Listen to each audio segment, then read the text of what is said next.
ये औरत भारत की 95% महिलाओं को वैश्या बोल रही है।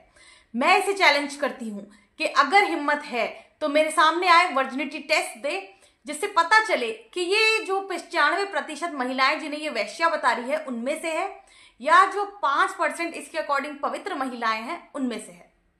अरे मैं पुरुषों से कहना चाहती हूँ, तुम लोग कवारे रह लो, कवारे रह लो। बहुत किनारे मिल जाती है, 1000-1500 में चली जाना, पर शादी मत करना। ये आंटी जो कोई भी हैं, वैश्याओं की ब्रांड एम्बेसडर है शायद, इनसे मैं ये कहना चाहती हूँ, मुझे आपके वक्तव्य से कोई आपत्ति नहीं है। मुझे आपत्ति आपके वस्त्रों से है कि ये जो आपने वस्त्र पहने हुए हैं, ये जो आपने रुद्राक्ष पहने हुए हैं, उसके बाद आप इस तरीके की ओछी बातें करती हैं। उसके बाद आप प्रमोट क्या चीज कर रही हैं, एक बार जरा देख लेते हैं। यहाँ वो करेंगे जो बीवी के साथ नहीं कर सकते। जितना वो चिल्लाएगी, चीखेगी, अगर चिल्ला रही नहीं है, चीखने तो उनको प्लेजर नहीं है।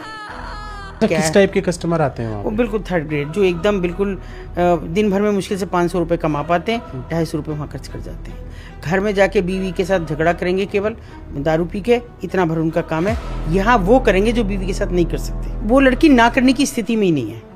वो ये नहीं कह सकती कि मैं नहीं जाऊंगी, या ये आदमी बहुत गंदा बास मार रहा है, या इसके इतने गंदे कपड़े, इसके नाखूनों में पेंट भरा पड़ा है। और वो ऐसे नहीं पसंद करेगा कि वो देख लिया ये वाली अच्छी लग रही है, ये वाली नहीं नहीं नहीं, वो छुएगा, हर वो जगह छुएगा जो उसको इस्तेमाल करना। वो कहीं भी कुछ भी कर सकते हैं उनके साथ, कुछ भी, कोई मनाही नहीं। वो पैर का अंगूठा तक प्राइवेट पार्ट में डाल देंगे, कोई मनाही नहीं है। नहीं, कोई मनाही नहीं। वो काट सकते हैं, नोच सकते हैं, मतलब जितना वो चिल्लाएगी, चीखेगी, अगर चिल्ला रही नहीं है, चीखने तो उनको प्लेजर नहीं है। वो जब तक वो चिल्लाएगी नहीं उसको, तो उन्हें लगेगा कि मैं बहुत ताकतवर हूँ, मैं इसको मतलब बाज हूँ और ये चिड़िया को मेरे पंजे में है, तो मैं इसका जितना रुला सकता हूँ उतना रुलाएंगे।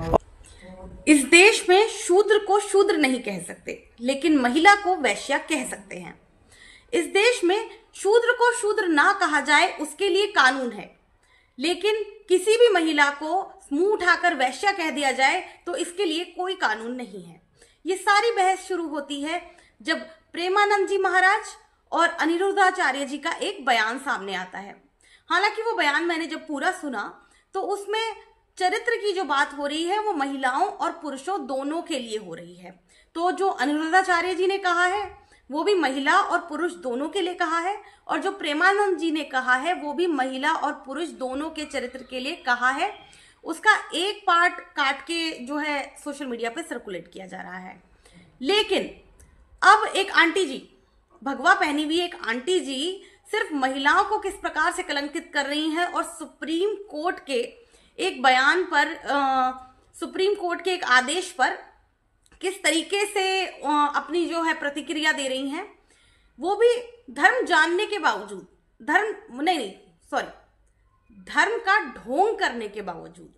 क्योंकि वो धर्म अगर जानती होती तो वो इस बात को मानती कि जो सुप्रीम कोर्ट का ये जो फैसला आया है वो धर्म के अनुसार ही है। वो मैं अभी आपको एक्सप्लेन करती हूँ, पहले आप इनकी पूरी बात सुन लीजिए।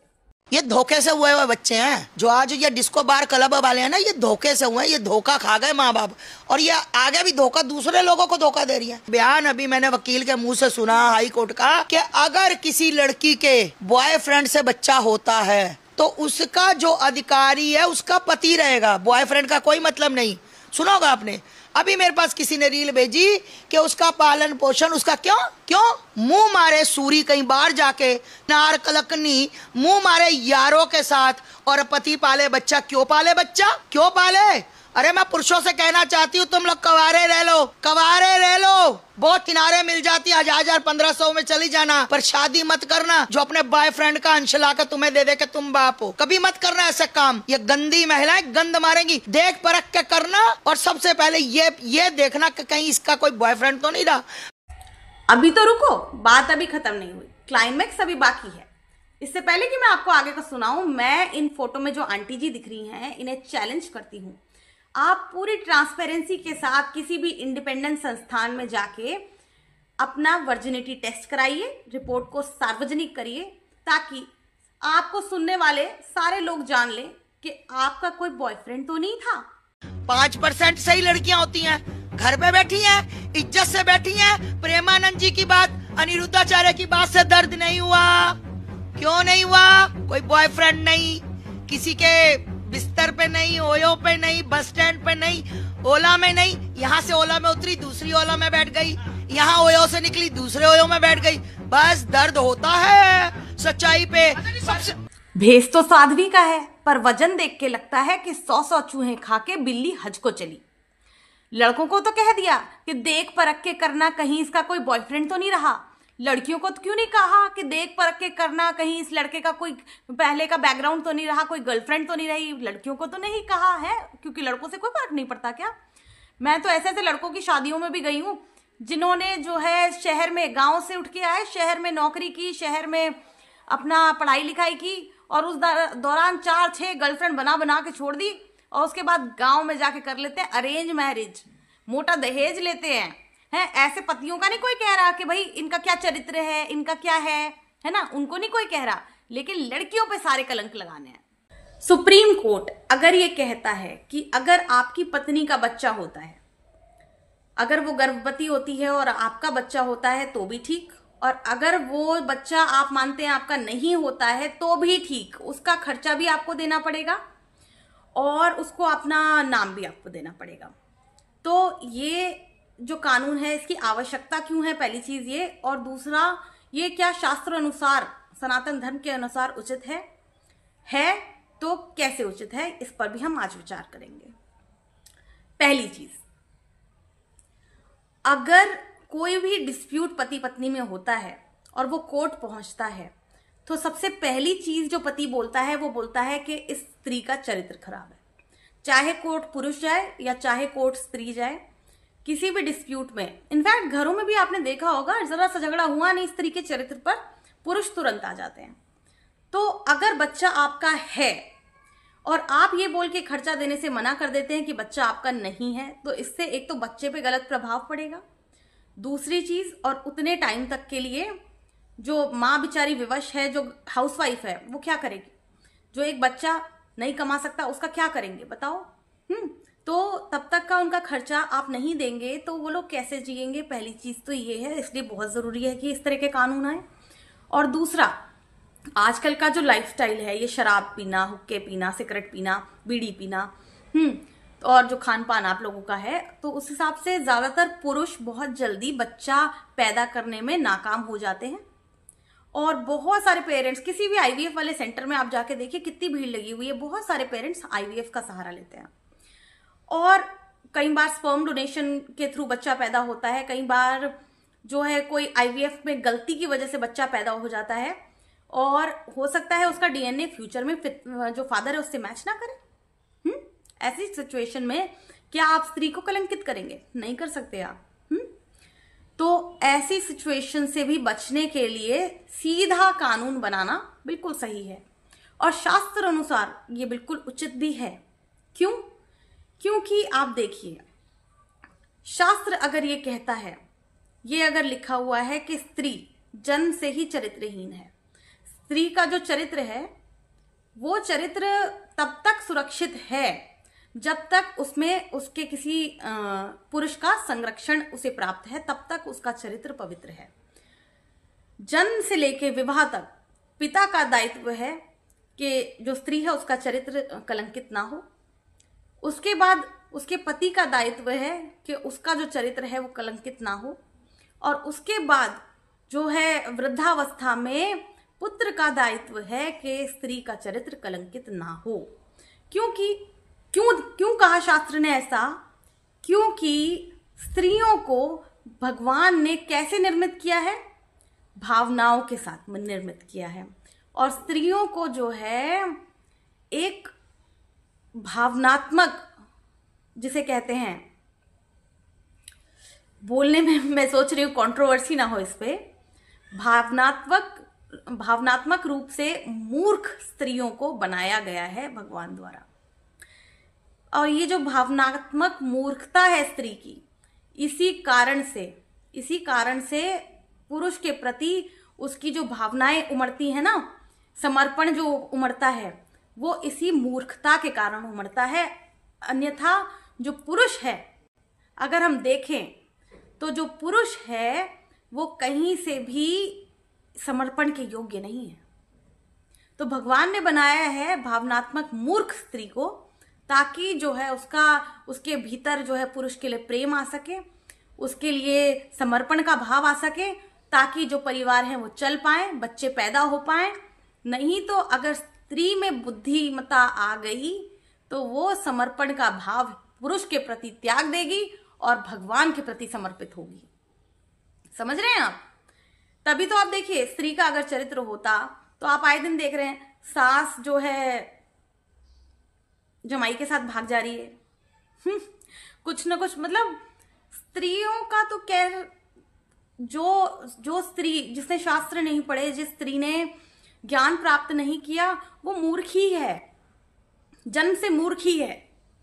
तो एक्सेप्शनल्स आर ऑलवेज देयर, मैं एक जनरल बात कर रही हूं। तो इस तरीके से अगर देखा जाए तो तभी तो ऐसा हो पाता है कि जो लड़के हैं वो लड़कियों को प्रेम के जाल में फंसा देते हैं। हाँ, उसके बाद इतना इतना घरों का काम उनसे कामवाली की तरह करा लेते हैं।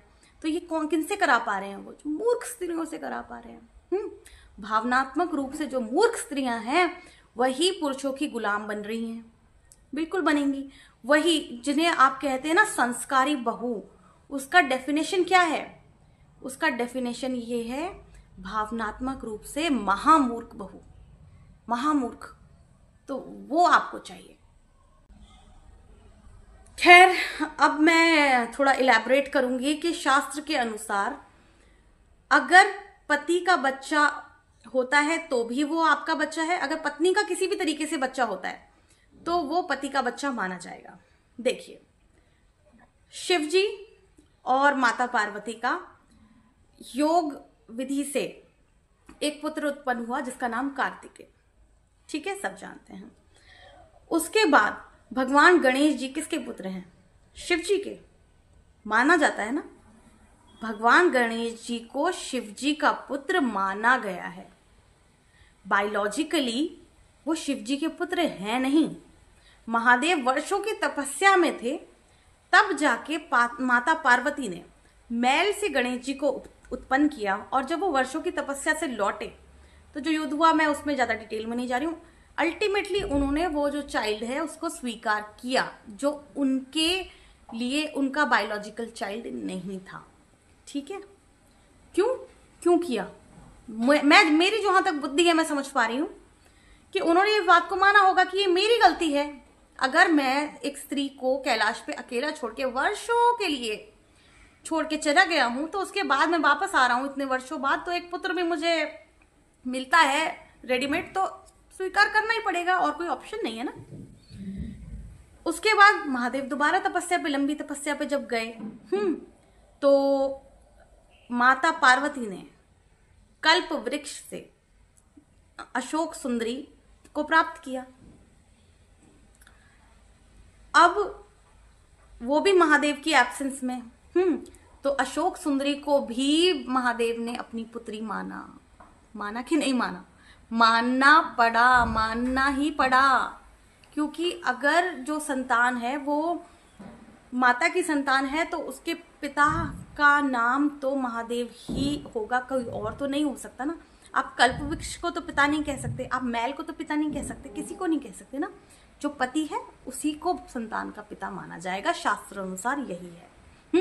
अगर आप अपनी पत्नी को लंबे समय तक छोड़ के कहीं चले जाते हैं, उसके बाद आप पत्नी को दोषी नहीं ठहरा सकते, उसके बाद तो उसका परिणाम जो भी है उसको स्वीकार करना ही पड़ेगा, यही शास्त्र कहता है। अब महाभारत से एग्जाम्पल लेंगे, ठीक है। महाराज विचित्रवीर जो कि बच्चा पैदा नहीं कर पाए, शादी के समय ही एक्सपायर हो गए, और जो उनकी जो रानियां थी अंबिका अंबालिका, उन्होंने नियोग विधि से महर्षि वेदव्यास से जो पुत्र प्राप्त किए, उन्हें महाराज विचित्रवीर का पुत्र माना गया है। उसके बाद जो माता कुंती ने अलग अलग देवताओं से पुत्र प्राप्त किए, उन्हें महाराज पांडु का पुत्र माना गया है, ठीक है। तो शास्त्र अनुसार पिता कौन रहेगा? आपकी पत्नी के पुत्र का पिता आप ही बनेंगे, बिल्कुल बनेंगे। और आपकी गलती मानी जाएगी अगर ऐसी परिस्थिति उत्पन्न हो रही है। पत्नी को अकेला छोड़ा क्यों आपने? पत्नी का संरक्षण का जो दायित्व है वो आपका है। तो अगर आपने पत्नी को अकेला छोड़ा है और इस तरह की परिस्थिति उत्पन्न हुई है तो उसका उत्तरदायित्व भी आपका ही है। बात खत्म।